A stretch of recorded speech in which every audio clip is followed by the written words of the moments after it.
Hindi daw mangyayari sa Pilipinas ang nangyari sa Indonesia pati sa Nepal. Mukhang isang pag-ahamon ito, mga kapatid. Mukhang inahamon ni Rimulya ang taong bayan. Huwag mong subukan, masisira ang buhay mo sa PNP.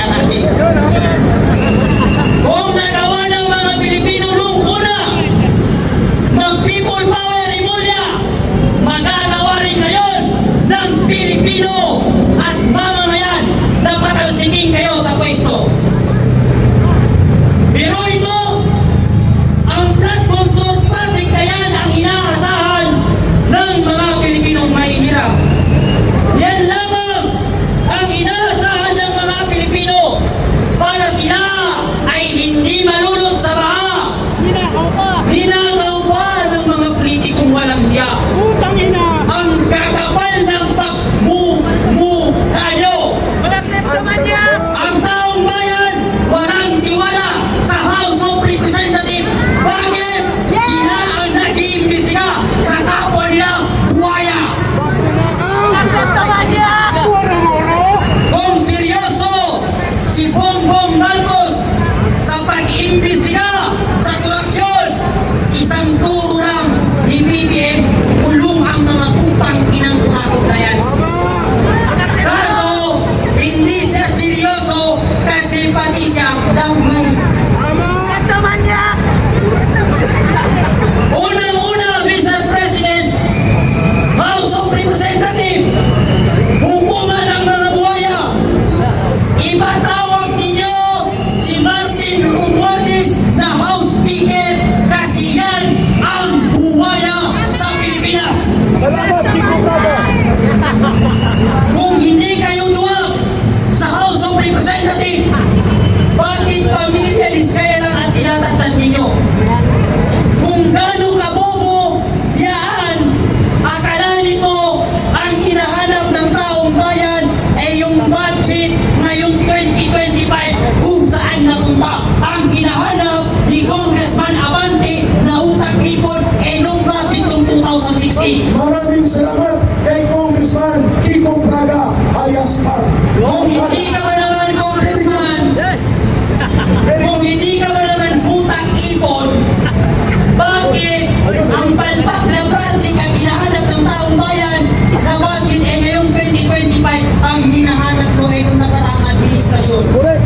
Bakit ko sinabi na si Congressman Abante ay utak-ipon? Dahil ang utak-ipon ay naghalong tayo at pati utak ay hindi na kayang paghiwalay ng tama't mali. Ayun! May punto, may punto! Habang ang mga Pilipino lumulusong sa baha, habang ang mga estudyante hindi makapasok sa eskwelahan dahil sa baha, yung mga anak ng kurakot ng politiko at anak ng mga kontraktor na sa ibang bansa nagpapakasarap kumakain habang ang mga Pilipino ay walang makain. Correct!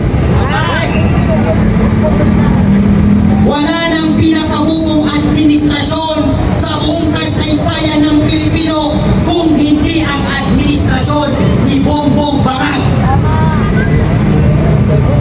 Wala ka na ng utang, nagpapahandle ka pa sa asawa mong parang zombie maglakad. Saan ka makakita ng presidente wala siyang masagot sa mga media na nag-i-interview sa kanya? Doon pa lamang alam na ng tao na ang presidente ay walang alam sa nangyayari sa mundo. Bakit ka tumakbong presidente kung hindi ka marunong magresolba ng problema ng bansa, Mr. President? Correct! Dapat nag-SE kanawat ka muna bago ka tumakbong presidente sapagkat hindi ka marunong magresolba ng problema dito sa ating bansa. Kaya dapat hindi pwede na matapos ang taong to na hindi maikulong si Martin Romualdez pati si Tanlico at matanggal sa pwesto yung si BBM. Bakit? Noong mga panahon, sinasabi nila sila ay sumusunod sa bansa natin. Sumusunod sila sa due process ng ating bansa. Bakit si PRD ipinakulong nang wala sa paglilitis? lang, nag-1K agad. Grabe. Bakit sila Pastor Apollo si Kibuloy, ibang kinatulong din? Diba? Tapos pag yung tao magnanakaw sa gobyerno, wala lang, hindi man lang pwedeng ikulong. Pag taong mahirap, nagnakaw, ikukulong, wala nang investigasyon. Napanood niyo ba yung isang lalaki natin na pumasok sa isang grocery store? Ang daming pera doon pero di piso hindi niya binawasan. Ang kinuha lang niya, isang sakong bigas. Ikinulong kaagad. Pero pag politiko nagnakaw ng bilyon-bilyon, wala man lamang napapanagot. Yan yung dahilan kung bakit nila pinalitan ang Senate President. Yan yung dahilan kung bakit pinalitan ang Senate President at inalis ang Blue Ribbon kay Senator Dante Marcoleta. Bakit? Kasi natutumpo si Zaldico at ayaw ni Bangag na mahuli at makulong at magipit si Zaldico kagaya ng pamilya Diskaya. Dahil pag si Zaldico nagipit, magtuturo at magtuturo yan ang mga kasama niya. Kaya pinalitan nila ang Senate President at ang Blue Ribbon para another resource person na naman, another tao na naman ang pamanggitin nila na nagtakaw. Mga kababayan, hanggang dito na lamang pagod na ako. Thank you very much. Lumaban tayo hanggang sa muli. Huwag tayong sumuko. Mga Pilipino, huwag matapang sa voting section. Dapat maging matapang sa personal. Huwag tayo maging keyboard warrior. Dapat maging people warrior tayo. Hindi keyboard warrior. Matapang lang sa voting section. Dapat lumabas kayo at magsalita. Walang matahin habang ang anak ng mga politiko at mga kontraktor ay nagpapakasarap gamit ang pera ng Hindi ba payag ang mga Pilipino na matapos ang taong ito, aabutin tayo ng Disyembre na walang mapanagot at maipakulong sa mga kontraktor at politikong kumakain sa taxpayer ng mga tao? Ikulong na yan! President Bongbong Marcos, ang sambayanang Pilipino ay walang tiwala sa investigasyong nagaganap ngayon.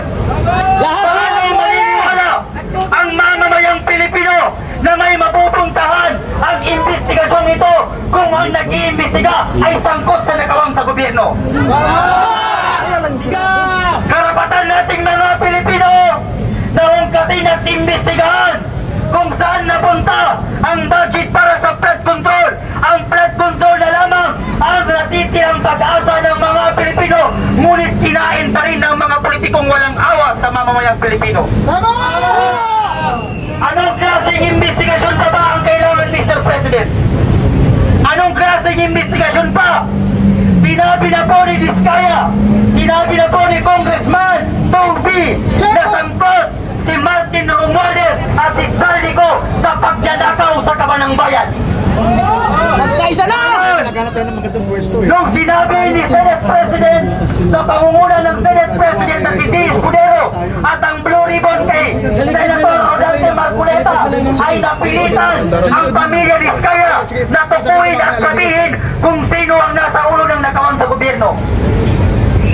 Pero nakakapagtaka, ng gabing yun mismo, pinalitan nila ang Senate President at inalis ang Blue Ribbon kay Rodante Marcoleta. Para saan? Alam na! Para paikutin ang Pilipino at magtuturuan lang sila sa House of Representatives. Walang Pilipinong naniniwala sa mga investigasyong ginagawa ninyo. Lahat sila buhaya! Lahat ng nasa House of Representatives makasarili at hindi nila nilabas ang katotohanan. Unang-una sa lahat, Mr. President, yung sinabi ng tagapagsalita ng Malacanang na gumagawa kayo ng malawakang investigasyon. Kung seryoso si Ferdinand Bongbong Marcos sa investigasyong ito, isang turo lamang po ng Presidente, mapapanagot at makukulong kung sino ang nagnanakaw ng Kabanang Bayan. Kaso, dahil kasabwat at ulo ng mga buhaya si Bongbong Marcos, hindi niya siniseryoso ang investigasyong ito. Ngayon, ang unang-unang dapat imbestigasahan ay si Martin Romualdez. Dapat ang mag-imbestiga kay Martin Romualdez at si Zaldico ay hindi ang House of Representatives. Bakit? Ang House of Representatives ay bias, fake news, hindi sila pumapalik sa mamamayang Pilipino sapagkat ang pinapalikan nila ay si Martin Romualdez. Managos na sa Yan ang bayan! dahilan kung bakit nila pinalitan ang Senate President. Kasi natumbok ni Rizkaya at si Congressman Toby na sangkot si Zaldico. Ngayon, pinalitan nila ang Senate President. Bakit? Para hindi matumbok si Zaldico. Dahil kapag si Zaldico ay nahuli at napilitan siyang aminin ang lahat ng katotohanan, yan yung dahilan kung bakit pinalitan ang Senate President.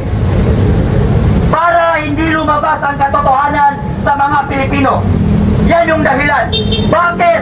Kasi pag si Zaldico nagipit yan, magsasabi at magsusumbong-sumbong siya sa mga kasama niya. Kaya pinalitan nila ang Senate President para kasinungalingan ang lumitaw sa mamamayang Pilipino. Mr. President, hindi na po bobo ang mga Pilipino. Hindi na po bobo ang mga Pilipino at takot sa inyong mga politiko na nagpapahirap sa bansa. Yes! Ang mga politikong yan ang nagpapahirap sa bansa. Taon-taon, lalo palagi tayong bumuboto. Palagi tayong bumuboto dahil sa kanilang mga pangako.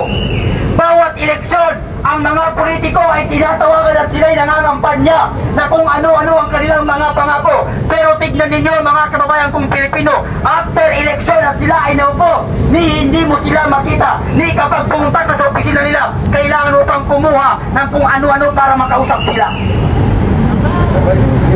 Huwag po natin ipagbalik mga Pilipino ang ating prinsipyo at paninindigan sa 500 pera, 5 kilong bigas at 3 lata ng sardinas pag eleksyon. Mga kababayan, iboto po natin kung sino ang totoong may malasakit at pagmamahal sa ating bayan. Correct!